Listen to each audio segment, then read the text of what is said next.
to Fly Nubian Money, where we help you master your mindset and maximize your money.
Welcome to Fly Nubian Money today, y'all.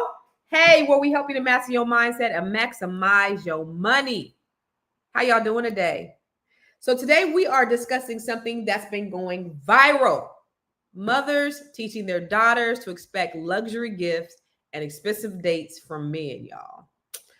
A recent video exposed this controversial trend, and we're diving deeper into question, are we empowering these young women or setting them up for unrealistic expectation in their relationships? Let's get into it. But first, before we have this discussion, we have the most amazing queens on the planet. First, I want to start off with the financial expert, Miss Aisha Verze. Give it up. What's up, Miss Aisha? They moved you out the way. And then Miss Nomalanga. Nomalanga Moses, the motherhood, marriage, motherhood, and money expert. I got it. Two of my queens from the motherland. What's up, ladies? And then we have Shalaye, the CEO of Vital Source Realty. She is a broker in the Boston area. What's happening, Miss Shalaye? And last but certainly not least, my good girlfriend right here, the one, the only, the bring your brand brilliance lady herself. What's up, Dr. LaNee? What's good? Good morning. Afternoon. Good morning. So before we get into the video and this viral moment, give me one thing that you teach your daughter, if you and for those of you who don't have daughters, but give me one value. And I know it don't got nothing to do with getting luxury gifts, but tell me one value that you teach your daughter, Aisha. Do you have daughters or sons, or you have both, or what? I have a daughter. Okay. What is one value that you teach your daughter? Self-respect. Oh, okay. That doesn't sound like gifts. Okay. Got it. What about you, Nomalanga? I think actually it's the same. It's self-respect and very, very strong family values. Okay, strong family values. All right. What about you, Dr. LaNee? What's one thing? I know you don't have a daughter, but what's one thing you teach your child? So in general, I had something ready to go to. So one thing I teach my child is to value yourself. And so I guess that wouldn't matter if I had a daughter or a son, like value yourself above all. This world will try to come and steal your joy, your peace, your identity, all the things. So just instilling value of self. Yeah, good stuff. All right. What about you, Shalaye? What is one thing you teach your daughter? I know you have two daughters, right? I have two daughters, yes, and definitely self-respect, self-worth, but also you can do hard things and keep trying and never give up. Okay.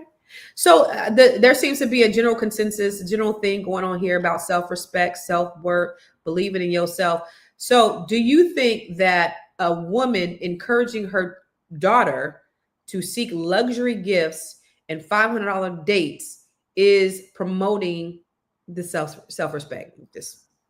Wow. Oh, wait, executive producer said, what about you, Constance? What do you teach your daughter? I teach her she is all the things, that she is everything that she wants to be, that she is the absolute shit and can't nobody take it away from her. That's what I teach her. But so what do you think? Do you think, and it's funny, let me tell you, because my daughter did say the other day, I think it was just yesterday, she was like, Mom, I'm doing it wrong. She said, all these people got these men buying stuff for them. They getting their rent paid. And I don't got a man doing that for me. She's like, I got that from you because you pay for everything. Now I don't get nobody paying for me. I said, baby girl, you don't need nobody to pay for everything. Don't even worry about it. So I think that was funny. This is actually kind of timely. But does that, for all of you or any of you, can you see a form of self-respect in asking your daughter or telling your daughter to require this from men? I think it's super dangerous.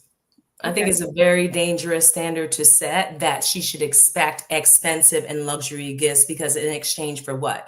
Whenever someone is doing that type of thing, that's a transaction. Okay. And if you're teaching your daughter that she needs to expect these things, then you also need to be teaching her that it's a transaction, and that other party is going to expect a withdrawal at some point. Oh, what you giving for what you getting? What is you giving for what you getting? All right, ladies. So let's take a look at this video that inspired this topic today. Women exposing mothers with teenage daughters that are still in high school. Stop brainwashing your daughter to believe that these young boys they're dating, who are also still in high school and also still being taken care of by their parents, are responsible to make sure that your daughter experiences things that you've never exposed her to as her parent. Yeah, you've never paid $400 and $500 for her plate. You've never taken her shopping at any luxury department stores. So how is this a requirement for anybody? That's your duty as a parent to expose your child to what you want them to be exposed to. Are we using our brains anymore? In high school, the only requirement you should have as a young woman in dating should be, if that young man respects himself and respects you, fill him out and see what his goals and visions are for his life.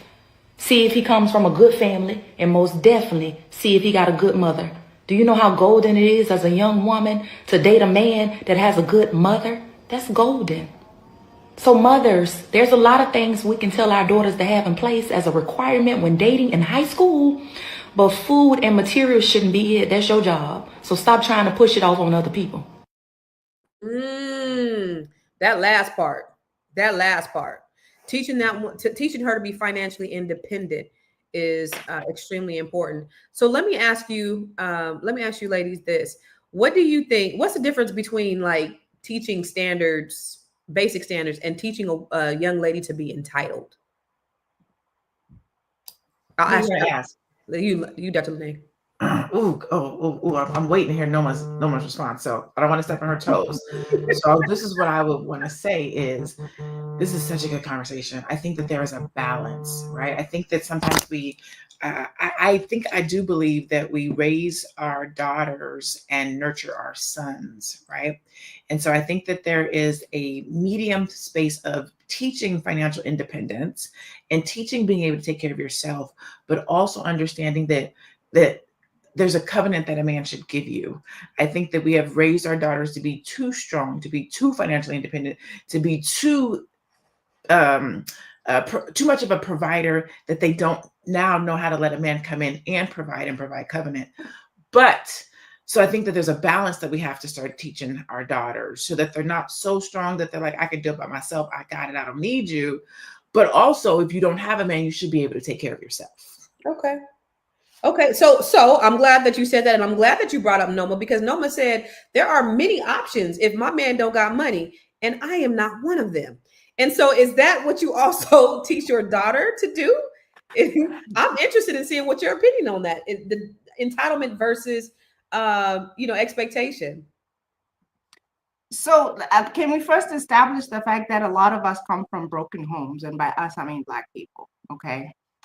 So you should, as a young woman, you should never be entirely financially independent.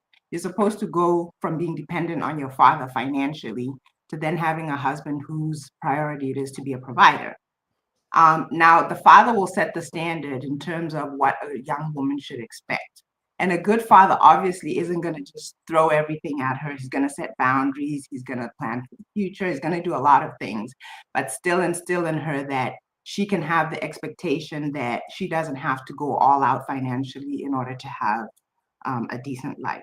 So it, like Dr. LaNee said, it is a balance, but I just don't see how you can tell your daughter to expect a $500 dinner when your father's probably not even buying it for your mother. Yeah. Okay. Let's talk. Damn, that was Yeah, that was a bar. It was a bar because that's the thing that is the one thing that's one of the things that I teach my daughter is that, that's broke chick talk. When you can't take me to the cheesecake, that's broke girl talk. Like, if you can take yourself, you're not expecting a man to take you. Why are you expecting a man to do more for you than you can do for yourself? And so having that expectation, in my opinion, that's broke bitch speak. So, but we'll talk more about it when we come back from the break. Woo! It's a good show right here. But I'm biased. If you are just tuning in, you are watching Fly Nubian Money, where we help you master your mindset and maximize your money. My name is Tiara Williams. I'm also known as Miss Black Hollywood, and I'm the proud producer of this show because it is lit. If you want to receive notifications for when we go live Monday through Friday, 1 to 2 p.m. Eastern Standard Time. All you have to do is text the word Queens to 87948. That's Queens to 87948. That's QUEENS to 87948. Also, if you want to grow your money and not blow your money, all you have to do is go to flynubianmoney.com. There's all kinds of resources, there's courses, there's free giveaways. There's just no reason to be broke in 2025. All you have to do is go to flynubianmoney.com. Obviously, you don't want to be entertained here. You want to know enough to grow. Wait, I need to put that on a shirt. You got to know to grow. Got to know to grow. So know and grow with flynubianmoney.com. Know and grow. All right. So, with all of these all these damn podcasts, and we have the battle of the sexes, and we have the red pill, blue pill. We just have all of these conversations that really separate us. Do you think that this is life imitating art, or is it art imitating life, Aisha? Because you do have this kind of conversation, but it hasn't derived because people have these loud ass podcast mics that they need to be taken away from, or do people actually really act like this?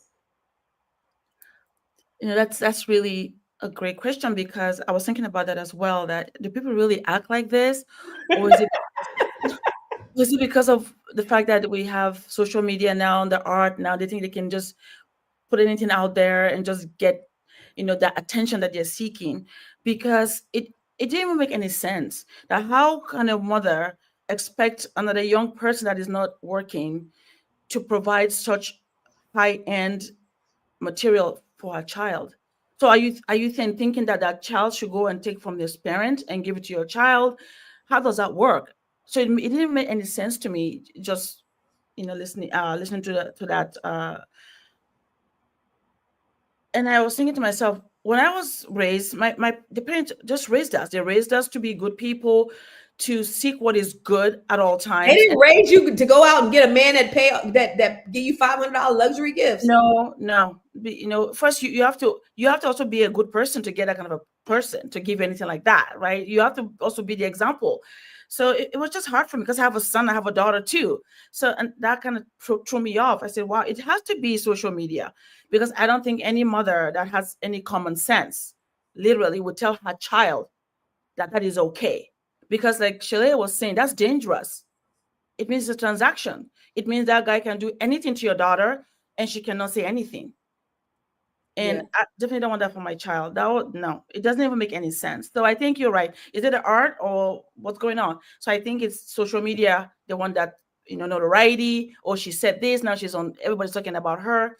It has to be that, because it makes no sense. It makes no sense. Shalaye, what you think? Do you think people are really out here? I do believe there may be a certain small percentage of people, but maybe not that big. What do you think? I think it's definitely a small percentage of people. Let me tell you something. If my daughter was 16, 17, 18, 19, and she came home with luxury $500 gifts, we getting in the car, we going to his house. Why did he give you this? Right. Okay. Why did he give you this and give it back? Yeah. Okay. Because you don't owe him anything. First of all, let me calm down. It's just like, I'm like, really? And I didn't realize we're talking about young people. We're not even talking about a man, a fully developed man and a fully developed woman. We're talking about kids in high school. Like, what? But the thing is, it's like, again, What are we teaching our kids? This is like the equivalent to me to someone who goes out and they have to wear labels all the time. And it's got to be this and Versace, and it's got to show, and the logos have to show. This is a self-worth issue. This is a self-worth issue, because nowhere in the conversation am I hearing that this woman is like, this man needs to respect you. He needs to adore you. He needs to be devoted to you. He needs to be committed to you. And he's not even a man. We're talking about a boy. But even on the aspect of talking about another man, even me, if I'm dating a man and he starts trying to give me a whole bunch of gifts, bye. What are you giving me gifts for? For what? It's different if you have a man who's coming with all of the other things that sustain a relationship, and then he wants to give to you. Absolutely. Then I can receive that. But I can't just receive gifts for no reason, because what is your angle? What is it that you want? Do you want me, or do you want to siphon from me? Nah, not doing it. It's a type of grooming. Yeah. It's a type of grooming on both parties. As a young lady, right, you're being groomed that love comes in the form of money and what you can do for me. As a young man, you're being groomed that in order for me to show my love, I have to buy it. So it's grooming on both sides. It don't even have to be love. I can just get what I want by giving. Or even that. Yeah. If I give you this, you should give me that. So it's grooming on both sides. And I think that that's the destructive part, especially when we're talking about Black love and the dynamics of how we raise our children and what comes next for family. It's a dangerous slope, especially we're already having these issues in our community. And when you start talking about generational curses and what we pass down, this is the type of mess we're passing down to our children. And I do believe it's social media, because we weren't having these nonsensical. It's social media. Somebody gets on social media and is flaunting this stupid crap, and then people who are not, let me parse my words. People who are not in tune and not aware and not self-aware and don't have self-worth will jump on that and be like, oh, well, that's the way somebody shows love, because they haven't done the inner work, or they're not mature enough to even know what that is. It's crazy. But okay, I don't think it's only about maturity or self-worth or self-esteem. It could actually just come from not having any examples. So it's like it just becomes a fantasy. You know, you've never seen your mom and dad relate with each other. Nor your grandparents, nor your aunts, nobody. So it's like you just create this fantasy of what it's supposed to be. That's a good perspective. And that's exactly what it is. It's a fantasy. But even with that, so while you're talking, Noma, what about a cultural thing? Because what if white people are doing it? Is it looked down at if white women are telling their white daughters to make sure that they get that $500 bag? Would they be ostracized like a Black woman who does that? I don't think they do it the same way. I don't think they even do that, because there's a kind of like a lack mentality that comes from, it's a trauma response. And collectively, as much as I hate to say it, white people don't have the same experience in terms of collective trauma as much as Black people do. Yeah. So they just don't have that thing of, don't you, there's that stereotype of the deadbeat Black daddy, so don't let no deadbeats in here. He better buy you this, he better do that. And again, it's all fantasy, because a normal father isn't expected to do that for his daughter. A normal husband is not expected to do that. Or even a boyfriend is not expected to do that for their girlfriend. Nobody's expected to do that. So it's all fantasy. It's broke bitch talk. That's it. I think that the conversations are different. It's different teaching your daughter who is coming of age and in that stage where she's dating and looking at relationships to say, hey, you want to be looking at a man who can provide when you have children. That's different than the conversation we're having about, oh, let him give you some $500 and some bags and take you out to whatever, make sure it's not Red Lobster. Those are totally different conversations. I just picture the mom that's telling her this. Y'all probably don't remember, it's probably before y'all's time, but y'all remember the cartoon Bebe Kids? Remember the ex, she had the little biker shorts on, her stomach was hanging over, she had the little pouch on, and she was just hella ghetto. That's why I imagine telling her kids some silly ass shit like that. Girl, get your bag, and she ain't got a pot to piss in or a window to throw it out of, but she telling her daughter to get that $500 bag and expect all these luxury gifts. Anyway, let's go to the next video so we can have some more context to the conversation.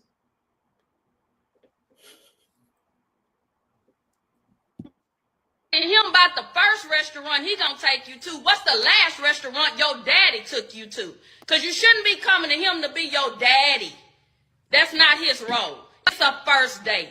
Our second question is, have you ever been anywhere? Where do you take yourself? Let me see your checkbook registry. Let me log into your bank account and see what you feed yourself. A lady is gonna be there for the purpose of what it's for. She's not looking for food because she's hungry that she can't afford so she can take it to go and get a doggy bag. I'm going to wrap this up to go. Why? You ain't going to have food tomorrow? It don't need to be a steakhouse. We don't even know if you work a steak. So, ma'am, you don't have to check her checkbook registry.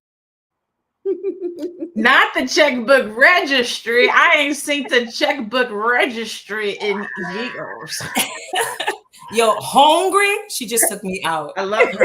I love her. That sounds like her energy. one of my sons would let me do that. One of them, not all of them, but then one of them would come to me and be like, "Mom," and he would let me rant just like that, and he was standing behind me doing that shit too. So, would you allow, or so let's I already know the answer, so I don't even know. I don't even want to ask you that question if you would allow your son to do some dumb shit like that. However, what is the lessons that you are instilling in your boys about what it means to date and court young women? And I'll start with you, Noma. You see, it's just a generic thing about respect. You know, respect yourself, self-respect, and understand that when you step out of this house or anywhere really, you're representing your family. So it's just about the posture that you have about treating yourself with respect, treating others with respect. It's a general thing, whether you're a girl or you're a boy. And certainly we do have to have conversations with our boys about not being taken advantage of. And recently I also have to have conversations with our boys about not taking advantage of girls, because there is a new breed of losers who will, try to take advantage of a woman financially. So that conversation is also on the table. Okay.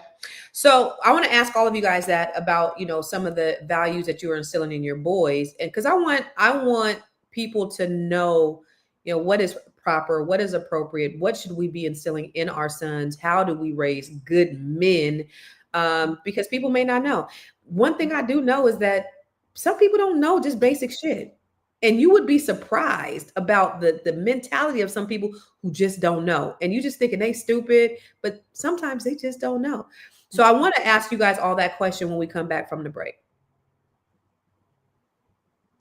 I know you're busy, you got things to do, and you can't take us on the go with you every single day. Good news for you. We are now on Spotify. So if you can't watch us, now you can listen to us on Spotify. Search Fly Nubian Money, and all the episodes shall appear. All you have to do is like, subscribe, leave a 5-star rating, leave some comments, tell people how you love us, so that when other people come along and are looking for a great show to watch, they can find Fly Nubian Money too. One last thing, and just in case you've been sitting under a rock, Fly Nubian Money now has an investment club. We are the Fly Nubian Money Club. It's easy. All you have to do is go to flynubianmoneyclub.com, and I am committed to bringing in top experts from all industries to help you level up. They're teaching us the skills that we need to compete in this market. We often say that nobody is coming to save us, not the government, but guess what? We're coming to save us. I'm coming to save you with the Fly Nubian Money Club. So listen, all you have to do again is go to flynubianmoneyclub.com. We have a 30-day free trial set up just for you, just for those people that are struggling. Even if you ain't struggling, you ain't got to struggle. I'm coming. Okay, let me stop playing. I'll see you soon. So you know what? I thank you guys for answering, because I do want you guys to answer that same question. Some of you said, Cloteria said, respect is key. Learn how to woo yourself, treat yourself so that you will know how others should treat you. Jennifer said, stop teaching young boys that their mother is the only woman that they should respect. That's crazy. Don't respect nobody but me. Like, what? What are you raising? CY said, respect oneself as well. Take time to get to know young ladies. Talk to them, find out about their family. I love that. And Anonymous, you always bring the dumb shit, but you said women can't teach men how to deal with women. Only men can teach men how to deal with women. Dumb shit. But I love what Sophia said. She said, my mom was a kept woman and my dad took care of her till the day he died. And afterwards, and I'm 63, he's still taking care of me and my sister. So I have a high standard for a man to approach me. Clock that. I love it. That's what a man is. So going to the rest of you, I know that you don't have, I know you don't have any sons, Shalaye, but what is a value I'll say that you should expect, that your girl should expect from a man? That women are not commodities to be bought and sold. I think there's, and this is a thing that has been prevalent throughout history, right? Since the patriarchy or whatever, right? That men, there's a certain percentage of men who believe that they can buy and sell women. I mean, it's the whole pimp mentality. And women are not commodities. So when you engage in that commoditization, again, like you're teaching them that there's no need for connection. They don't have to have a connection with you. They don't have to respect you. They don't have to love you. They don't have to commit to you. They can just give you things, and you're stupid enough to just take that, and that's all that you're worth. So I think that definitely I teach my daughters, like, you are not a commodity. You are a unique being, and you deserve respect and true love and all of that. I love that. Not commodities. You are not a commodity, sis. I love that. All right. What about you, Aisha? Yeah, for me, I believe that for my son especially, his examples come from my husband. They say it is the way my husband treats me that he's watching, because kids, they learn by also watching. They see what's happening, and that's how they now internalize that and go out and do the same. So he's definitely watching my husband as the leader of the family, spiritually and emotionally, and just take care of our family and the provider. And he sees my husband do that day in, day out. And the way my husband loves me, respects me, and treats me, he sees that every day. And then as his mother, I tell him, I say, you're a young man, and my advice to you is, every woman you meet is your sister. Literally, you have to respect her like your sister. Treat her like your sister, because she's not somebody you play like your toy, or you do your experiment on. I say she is not. She is made by God in God's image, and it's your duty to respect her like your sister, period. And then when you find somebody that you want to be with long term, now that's a different story. But until that time, you treat them with respect. You really step up and make sure you take care like you do for your sister. And that's how I'm always raising my son, and talking to him and just reminding him of who he is. And he sees it. My husband does that every day, takes care of me and our daughter. He sees the way he steps in every time. So that's how I'm raising him to be a man of virtue, and a man that also respects himself and carries the family name well. How old are your kids? My son is 18. He just turned 18. And she is 13. Okay. You still have young ones. Okay. So Dr. LaNee, what do you teach your son? And give us like examples. I'm sorry, I was clearing my throat. What was the question? I said, what are you teaching your son about how to treat women? And just give us some examples of that. So I'm going to be real honest. I have one child, a son, and I overprotected and overindulged on him when he was younger, out of guilt. We moved from California to Arizona, so his dad wasn't there. And so I did way more than I could have, way more than I should have, let's say that. And so it wasn't until he was probably about 16, 17, 18, where I started to be like, okay, you need to get out and do the gas. You need to do this. You need to do that. So today's his birthday, he just turned 25 today. And so he is doing those things, but he's still learning some of them, but he's questioning them, right? Like now when I walk up to the door, I'll stop, and he was like, I'm supposed to get in the gap. So he gets the door. And like when we stopped to get gas, he was like, you're not supposed to get out to get the gas. I'm supposed to get it. And I'm like, good. But do you do that when you're with your homegirls? Like, it's not just for your mom. I was like, when you're with your homegirls, I know y'all just friends. When you guys pull to get gas, do you let her get out to get the gas, or do you get the gas? He was like, well, if she gets out, she gets out. I was like, no, you still got to get out and get the gas. If you are with any young lady or any young woman, not just me, it's the man's responsibility to get the gas. He's like, but she's just my friend. It doesn't matter. Like, sometimes you can show her how to be treated. So I'm kind of teaching them stuff like that, almost behind, if that makes sense. Because as a mom, I was doing most of the things. And so now we have these little small conflicts on mom, like the trash. I'm like, do you see the trash overflowing? Well, yeah, but I just, was coming and going. I don't care. He's like, so you're just gonna leave the trash here for me? Yes. Yeah. And I don't even know when he's coming or going. He's 25, so sometimes he'll be here, sometimes he won't. But I'll be like, hey, when you come back through here, can you come get this trash? And he'll be like, okay, cool. So we're still building on some of that stuff as he's getting older, because I overdid a lot of those things. Yeah. I watched a video not long ago of this mom that's saying how to raise proper young men, and she has the boys bringing out the groceries and doing all these things at a young age, and the other kids at the top playing the games and doing it. That was me doing all the things. But now, baby, I'll tell you, I have 3 sons, and fortunately, when they were younger, they had a dad that was there and that was present. And that was primarily the caregiver for them while I was working. And so, when they were younger, I definitely taught them to, make sure they open the door for me and their sister, and they would fight. I got pictures of them fighting. No, open the door for mommy, like that. And so still we have conversation. We continue to dialogue, and Anonymous, you're somewhat right. Men should be the ones that are teaching their sons. Unfortunately, everybody doesn't have a man in their household to teach their sons. And I hate that for my sons. I really, really do. It's just unfortunate, but that's just how the cards was laid for me. So I have conversations with them, and all of them are very different. This morning I've been on my oldest son's helmet like the whole week, because he just does dumb shit, because he just doesn't pay attention, because his mind is everywhere, because he's always in his phone, because he's just not right. So I tell him to take out the garbage last night.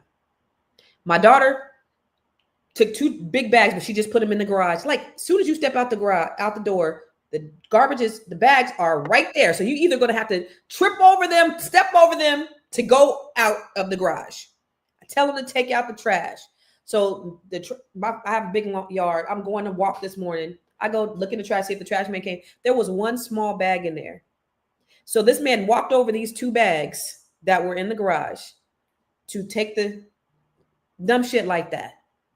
And then he accuses me of always fussing at him. You don't fuss at, because they don't do dumb shit. You know what I'm saying? You're a man. You just turned 21. I need you to pay attention. You're going to be somebody's daddy one day. You're going to be somebody's husband one day, And on the other hand, he is a gentleman.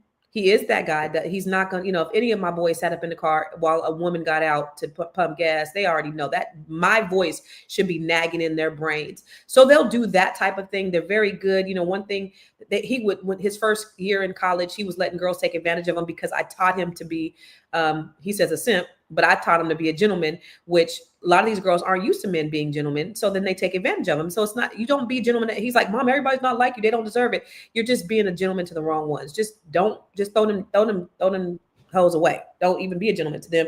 Don't deal with them. But it's. Can I just say something, Constance? Mm-hmm. Can we please remove this idea that high expectation is only talking about finances? Because you can set high expectations without it being about money. It can be about treatment and about the respect that we're all talking about. Absolutely. And the care and the consideration, the kindness, all of these things, which actually all come before the money. And that's so the thing. I just don't like that the conversation has been hijacked by talking about money and then saying, well, if you don't expect a lot financially, then it means you're low expectations. But no, you can set very high expectations without money ever having been in the conversation. But I think, to your point, that's what we're saying, because the topic is about exposing these women who are talking about these luxury gifts, but we're talking about what is the values that we're actually teaching our kids, our sons and our daughters, that have absolutely nothing to do with money, has everything to do with character. It has everything to do with value, and value does not equate to money, to your point. So you're absolutely right. And these are the things that I want to encourage our audience to be doing the same thing. And obviously we have a pretty astute audience that don't believe, ain't buying into the hype. And is this a really good thing? Or is this just one person that went viral and now that's the standard? And so that's what we got to make sure that we're dissecting out, because I don't believe we, for the most part, believe dumb shit like that. Anyway, let's go to the next video. We got to raise our daughters to not yearn for a man who only has money. Follow your heart. Follow a man that makes you happy to be around him, give you peace instead of going for the money. If you start loving a man for money, when that money's gone, what do you love him for? But you don't want her to settle for a bum ass man. Right. That's why you have to raise her to know her worth. Amen. You got to raise her to know her worth. So, Nomalanga, since you were on that, that value, what does it really mean to know your worth for your daughter? Noma. Is this thing on? Nomalanga? Can you hear me? So I'll go over to Dr. LaNee. Are we frozen? You might be. You're delayed. You're delayed. So, well, I know this. Can I say one thing about the money situation? Money and men, right? And what we expect from men. It's important that our girls and us as women know that financial provision is just, it should be a natural progression. It should be something that a man naturally wants to do for you when he really loves you. Yeah. So if there's an issue about, oh, you're not helping me, you're not supportive financially, and we're in this, then there's a question of whether that man really loves you. Because I feel like naturally a man is going to want to do that if he really loves you. What do you think? Do you think this? Because I know we talked about this before, Dr. LaNee, in terms of provision, being a provider, and all of those things. What is your opinion on that? I actually had this conversation the other day, and the gentleman that I'm currently involved with, we were literally having this conversation, and he was like, "Do you demand that a man takes care of you and provides for you?" And I do not. I think that it would be great, and I would love it, but I've never seen it, right? So, and I've said this on here before. I come from, my grandmother had 5 girls. All her girls had girls, so I don't have any brothers, no male cousins, anything like that. So I've only seen strong women. Now, if my husband comes through, my man comes through, and he provides for me, I think that that is great, and I'm going to appreciate it. But I operate from the perspective of team. Like we're both here, we're both doing the thing. Let's get out here, let's get it. If you got 150 and I got 150, we got 300 together. If you only got 150, then we only got 150. So I'm okay with being a teammate, a team player. If you got 150, I got 150, and you say I get to keep my 150, we still got 300, right? So that's kind of what I would teach my daughter. Like, again, be able to take care of yourself. Expect that somebody can take care of you. Don't demand it, but be a team player. Show up and know that a man's role is to provide. That is his role. That's what he tells me all the time. He was like, "It's my innate role. It's my responsibility to care for you, to take care of you, to provide for you. It's what the man does when they come into covenant with you. And if you take that away from a man, you take a lot away from him." So, but so we don't go back and forth with it, but it is a learning thing because I haven't had that. And he grew up in a 2-parent household. His parents were together until his father passed away. So his growing and what he saw and what he experienced is different from mine. And so I'm learning how to be married. Was he married before? Was he married before? Yes. Yeah. LaNee, that is so interesting you said that because I actually also have the very same perspective. My parents divorced when I was very young. My mother took care of us, like primarily basically on her own. And it's 4 girls, all girls. And I've always been like really, really independent because of that. Like I got to help my family. And so I'm in this space where it's like, do I want that? I want a man to naturally come in and say, I got you. And like I said, whatever I got, that's cherry on top. We got it, right? But I'm also not waiting for anyone to save me. But also it's this weird dance because I'm not waiting for anyone to save me. But I feel like if you love me, that should be natural. Yeah. I was this guy called me the other day. He was like, Constance, he'd been like me for years. We might as well just go ahead and do it. Just go ahead and just make me your husband. I'll come and pay your bills. And I told him how much my bills were. He was like, oh, wait a minute. Yeah. Oh, how you paying the bills? Can you pay? If you can pay my bills, then I might consider it. But no, and it is when when you have that, it's hard to expect somebody to come in, especially if you're already established and you're doing your thing, for somebody to come in and just, okay, I got it. Because that air is real thin up there to be able to do it on that level, at least, in my case, and all the shit I got going out every month. But isn't that a trauma response for us though? Like, I feel like, and I know for me it is, like, I don't even want to be dependent on somebody paying my own bills. I want, like, that's scary. It's scary. Mm-hmm. But I want, and maybe it's just where I am now in my growing. Like before, I kind of, no, I don't want you, give me the money, but I'm going to pay my own bills. Like, I don't want you paying my bills. But in this space that I'm in right now, I feel like, and I'm truly believing that the man who loves me wants to do that for me. Now, whether or not he has the ability, the financial ability to do that 100%, and whatever you talk about that, I think every individual relationship is different. But I want a man who wants to do that. I feel like now, if I were to be involved with someone who they just don't want to do that, nah, Yeah. You should want me to rely on you, and you should want to be that net, that safety net. Mm-hmm. Yeah, I mean, it's like, I don't want you to pay my bills, but I want you to pay my bills. Like, what's something like that. It's kind of a trauma response too. Like I think Shalaye was saying, or it might have been Noma, where it's like, Yeah. if you walk into something looking for somebody to pay your bills, what you're saying is, I trust you to take care of me, but I don't trust you with my heart.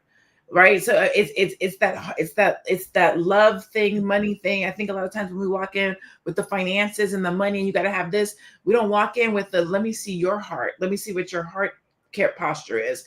And so that I can trust you with my heart. I'm looking to see what you have in your pocket. And when we're young and we learn that, it's a hard transition into being vulnerable and letting somebody take care of you, because take care of you in totality, the full covenant, because you always lead with the finances. Oh my God. But like what Noma was saying is, if you lead with the, who is this man? What is his heart like? Can I trust him with my heart? And you get to a place where he's like, I do trust you I do trust you with my heart, and vice versa. I want to provide for you. I want to take care of you. I want to elevate both parties who I am to be better people. Then you have something. But if you just walk in with the finances and how can you take care of me, you lose some element of that heart posture and vulnerability and ability to move forward and ability to build, in my humble opinion. That's good. I like what Mo said too. When Mo said, he said, when a man loves a woman, she will automatically get taken care of. It's not even hard at all. Many men fear women fear it's getting taken advantage of. If we took the time to get to know each other, oh, I love this brother, we'll fare real well. I love you, Mo. Where you live at, Mo? Where you stay at? What was you gonna say? Nomalanga? I was gonna say that one of the things is that I keep reiterating the trauma response is that if you have, let's say it doesn't even always have to be your dad, but ideally it should be. If you had a safety zone of good men who took care of you and you can trust that, and that's what forms your opinion or your idea about how you view the world, it's not going to be that hard. But we have to face the fact that some people have people who, their mothers have men who abandoned them, and they grew up with a mother who was saying, these people are so horrible, watch out, take care of yourself, they're going to leave you and all this other stuff. And you don't even have to be told. Sometimes you see it all around you. So whether you like it or not, it's playing in the back of your mind. And when you think of somebody like somebody doing it all and you have no control, oh my goodness, that is scary. It's still scary, even if you have a foundation. But you see, like, I know it's easy for me to say this. My dad was my hero. Married to my mother for 50 years when he passed away. And I always say it, if you follow me, my daddy was brilliant. He was amazing. It was this and that. So it's easy for me also to decipher between losers and not losers, right? And it's also easy for me once somebody's established as somebody who's safe and trustworthy to be able to fall back and let them step in their role. But I also understand it's not easy for everybody because they don't have that same foundation. Yeah.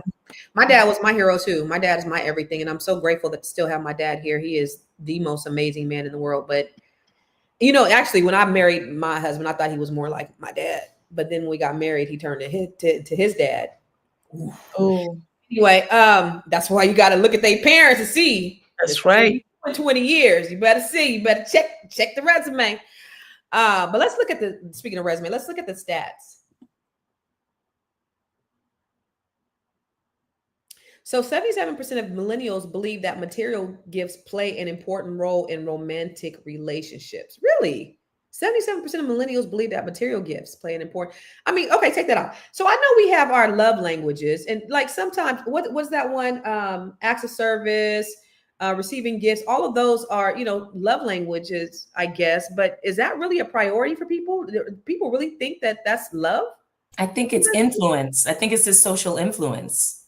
But it says gifts. It doesn't say expensive gifts. Yeah. A gift can be a card. It could be a thought. Yep. It's a thought that can. This back in the day, you used to pick a flower for a girl and give it to her, and that's a gift. And it costs you nothing. I would love that. If somebody went and picked a flower and came to my door, I would be like, "Oh, this is so cute." I'd be like, "That's thoughtful." Because the thought that counts. It's the thought. Someone would be offended. Yeah. Interesting. All right, let's go to the next slide. So 2019 survey found that 56% of women believe that a partner's financial status is on the top considerations in a relationship. Okay, let's talk about that because, I mean, real talk, it's important. I mean, you don't want to be living on a park bench. So is their financial status important? Aisha, is that something that you would say for your daughter, a man's financial status is important for her? Yes, it is. And even the way I was raised, my dad provided for my mom. We saw it all growing up, all our lives. So I expected that whoever I was going to marry would do the same for me. I didn't expect to be the one going out there and providing for my husband. No, you know what I mean? But enough now that I'm older, of course, there's a balance, which, it's normal as you marry someone, things change. But I believe 100% that their financial standing doesn't have to be a wealthy person, but should be able to provide and for you, and so that you can have a place to stay and just take care of your basic needs. Even if we have to maybe support you and stay in a place before you continue on your own, but that person has to be able to have that foresight that my goal is to take care of you and provide for the family. It shouldn't be where you're not sure where your next meal will come from or where you're going to stay. No, it shouldn't be like that. It should be something that is set. So you marry a man that is ready to be a husband, not boom. Yeah. Wait. That was a bar. Say that one more time. Marry a man that is ready to be a husband. That is ready to be a husband. Marry a man that is ready to be a husband. Then you don't have to worry about all that other shit.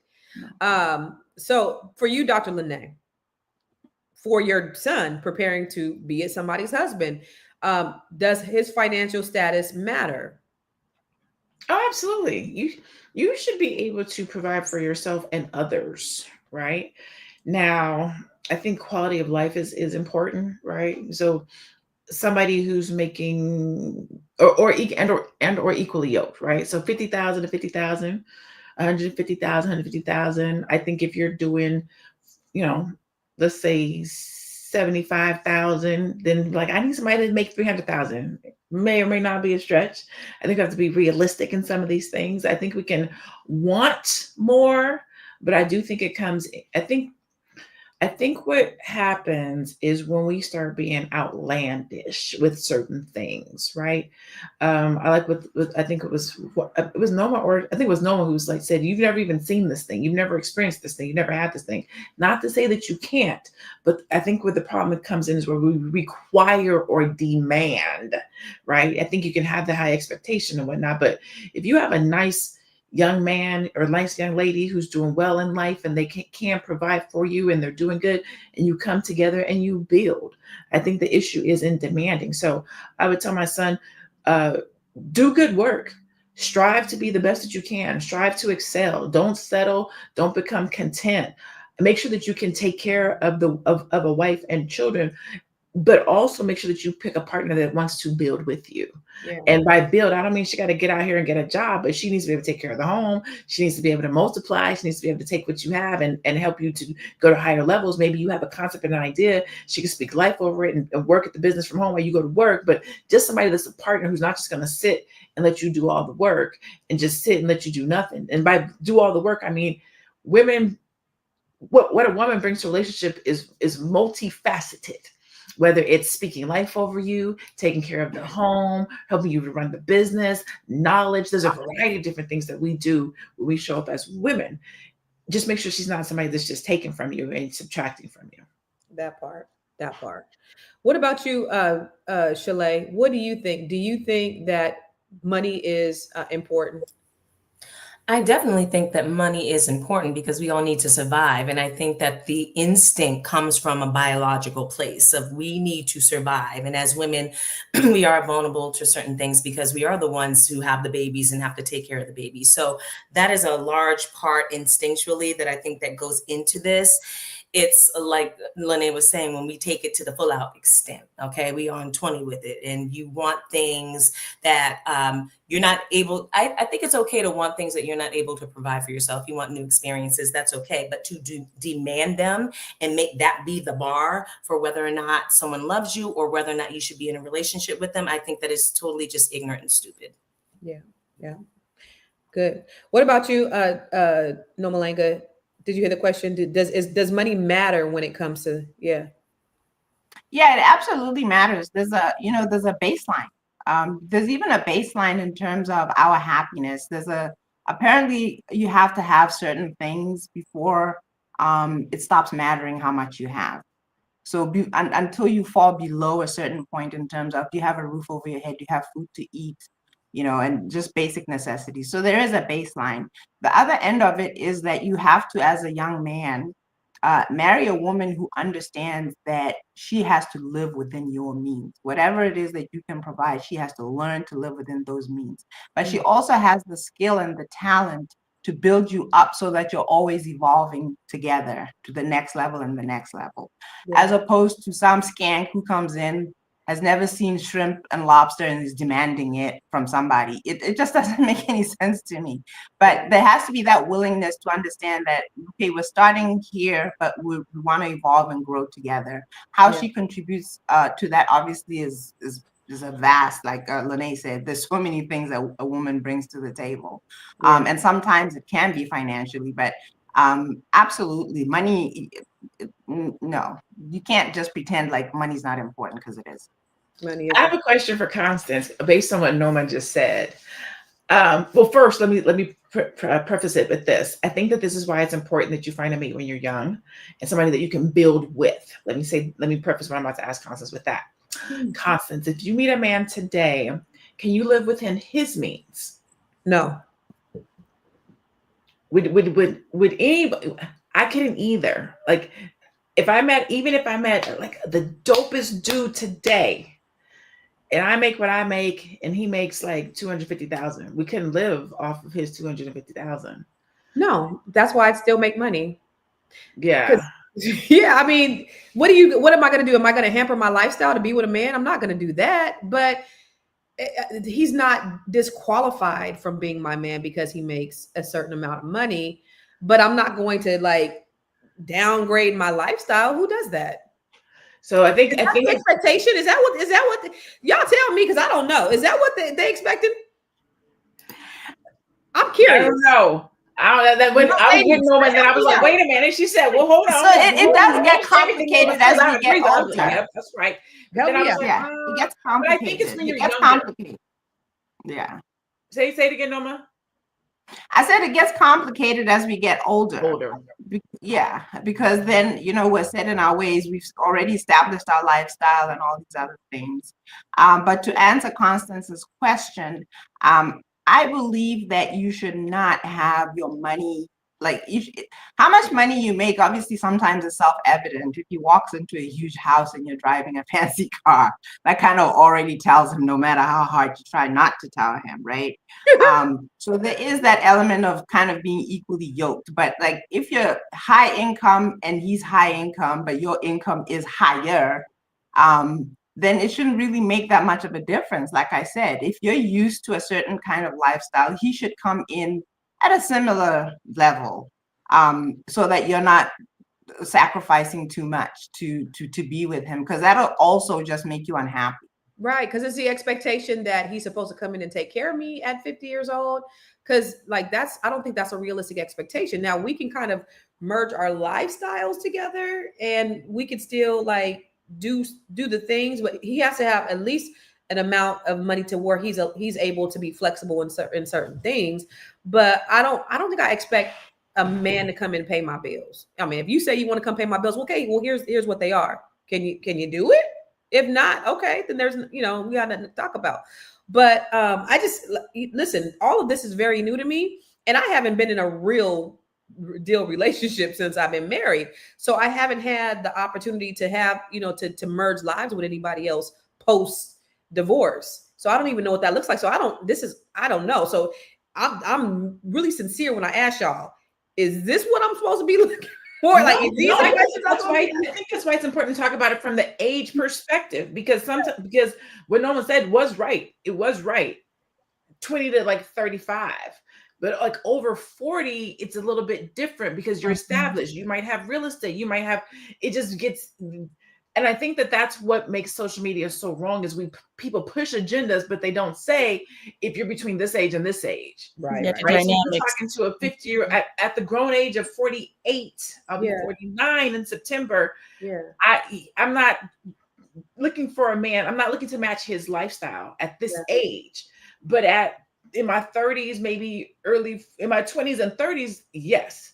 At this point, we should be building together. We should be comparable so that we can bring our monies together, our lifestyles together, and continue to grow and to build.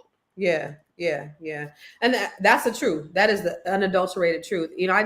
With my boys, it's funny because when I ask my boys, like, what's the dynamic going to be with them and their spouses, they all say she could work if she wants to, but I'll be the one taking care of the house financially, which I thought was interesting because they didn't see that growing up. Mm-hmm. And I'm so glad because I never wanted that for them. I don't want them to be dependent upon a woman. But I just thought that was interesting that they're all like, nope, I'll be the one. She can work. That'll be extra, but no, it's going to be me, which big relief, that they're not going to go out there, just freeloading on nobody. Not saying that their dad did, but I just don't want them to do that. But let's do this. Let's go to our final thoughts. And let me ask you all this. If you can give one piece of advice to a young woman, might be your daughter, but just to pour into like a young woman who is just at that age where they are trying to make a decision, a life decision with a partner, what is one thing that you would want to say to them? And I'll start with you, Aisha. The one thing I will say to them is, be the person as well that you expect other people to be to you. If you want somebody that's going to provide food, give you something, be ready to also give them something, right? So that'll be my advice, really. Be the person as well that you want somebody else to be to you, right? And my final thought is, love is hard when you meet somebody and you're trying to give them something or you want to get something from them. But I think if it's genuine, if I'm giving somebody a genuine gift because I love them and I care about them, it shouldn't matter whether it's a luxurious gift or it's an inexpensive gift, because it's a thought that counts. So I hope that is what we take away from here today, that it's not about the size of it, but it's a thought that counts. And if you're looking to understand money, how money works, protect what you have, and transfer your wealth properly, I'm on the Black Business School and also at AishaVerzi.com. You can find me there. Thank you. I'm sorry. I was reading these comments. Anonymous said this. That's why women ain't supposed to be making money. What kind of shit is that, Anonymous? This man is out of his mind. Barefoot, pregnant, and in cages. I guess. And then Paul Bennett said, men have traditionally downgraded and hampered our lifestyle to be with broke ass women. So why the switch now in equal base seeking society? Women prove themselves to be hypocrites. Okay. You competing against women, huh? I see what kind of weak ass man you are if you comparing yourself to a woman, homie. All right. I love what Double A said, though. She said, why society, where is that? Where she said, why are we pushing marriage so hard when we have such a high divorce rate? That's what Double A said. Why does society still push marriage so hard given the high divorce rates? That's a question. But to be honest with you, wealth is built in our community when we have family, when we have marriage, all of that stuff. That is actually a good thing, even if there are high divorce rates. So anyway, I'm sorry. I was just looking at them comments and I had to address crazy ass Anonymous with his crazy ass bullshit. All right, Shalaye. What is your final thought? What is one thing that a piece of advice that you would give to a young woman watching this who wants to make a life decision? You guys, I have so many thoughts, but okay. So let me say, this is a varied subject, okay? And I think that we need to be teaching our daughters and just teaching ourselves, reteaching ourselves, reprogramming ourselves, that money isn't everything, but it is something, and we need it to survive. And it is a tool, and we can't be with men who are lazy, period, okay? So, love isn't measured by luxury gifts and material things. And what are we teaching our daughters? We should be teaching our daughters that love is respect, love is trust, love is devotion, love is commitment, love is those things. And love is also reciprocal. So if a man is giving to you, you also need to be giving to him. But those are different things sometimes that we give to each other. I think that we disempower our girls when we teach them to expect gifts as proof of affection, because that is not proof at all. A man can give you so many gifts and can't stand your guts and hate you, and he's just siphoning from you. So we need to be careful of not teaching our girls and empowering them, not teaching them that it's all about material things. Someone who loves you deeply, like I said before, wants to come in and wants to provide for you and wants to be that source of provision in all ways, in financial ways, emotional, spiritual, and everything like that. What I would say, we need to be thinking really, really, really thinking really hard about what is your purpose together. Mm. Like, if we're building together, what is it that I'm going to receive in my life that I could not receive without you? And what is it that you're going to receive in your life that you could not receive without me? So I really think that we just need to be looking at, is this someone I can build with? Do we have similar values? All the money stuff should come at a time when it's appropriate, but we need to raise our girls to know their worth and not be dependent on this type of mentality around financial gifts. If you want to take your financial gifts and invest it into real estate, I say you do that, and you do that as soon as possible. I can help you do that, okay? I can help you buy or sell real estate in any state in the United States and Canada. Reach out to me, Shalaye Camilla, on Instagram. You can reach me on my website, Vital Source Realty, and let's help you get that first, second, or third house. Let's go. Invest. Get your investment portfolio together in Boston. Good Boston shit. and everywhere. Oh, and everywhere. Boston. Boston and everywhere. See how I said the Boston, like I'm from the East Coast and like I'm from Boston. Dr. LaNee, what is one thing? I'm about to be super quick.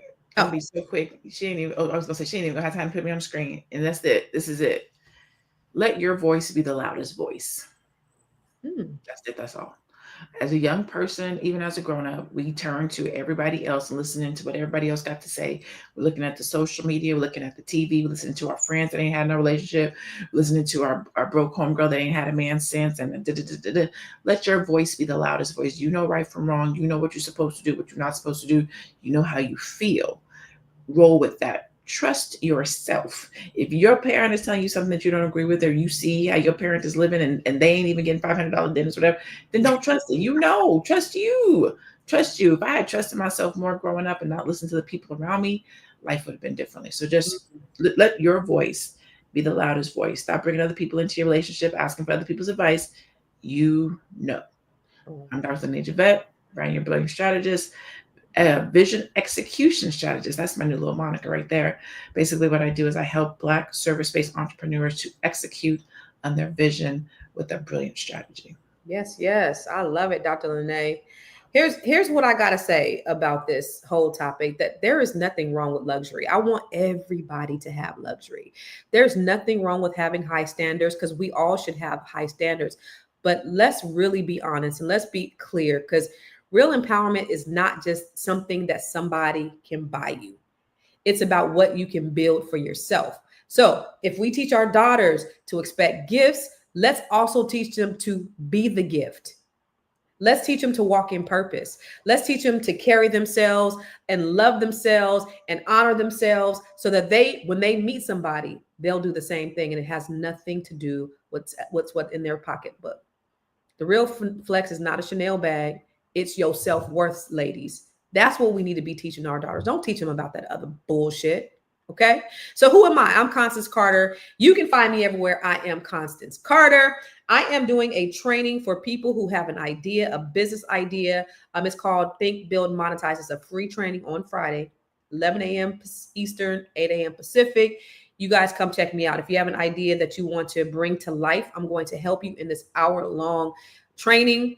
It's absolutely free. So I'm going to take you from the thought to actually manifesting to monetizing your business idea. So we're going to talk about that on Friday. Go to thinkbuildmonetize.com. Go to thinkbuildmonetize.com. So ladies, y'all, that was an insightful conversation today, from examining how these luxury gift expectations influence relationships to discussing how we can create healthier dating standards. We've touched on a lot. So remember, ladies, empowerment comes from knowing your worth, and it doesn't have to be tied to the bag of a gift or a dinner bill. Thanks for joining us. This is Fly Nubian Money, where we help you to master your mindset and maximize your money. And we'll see you tomorrow. Same bat time, same bat channel. Peace.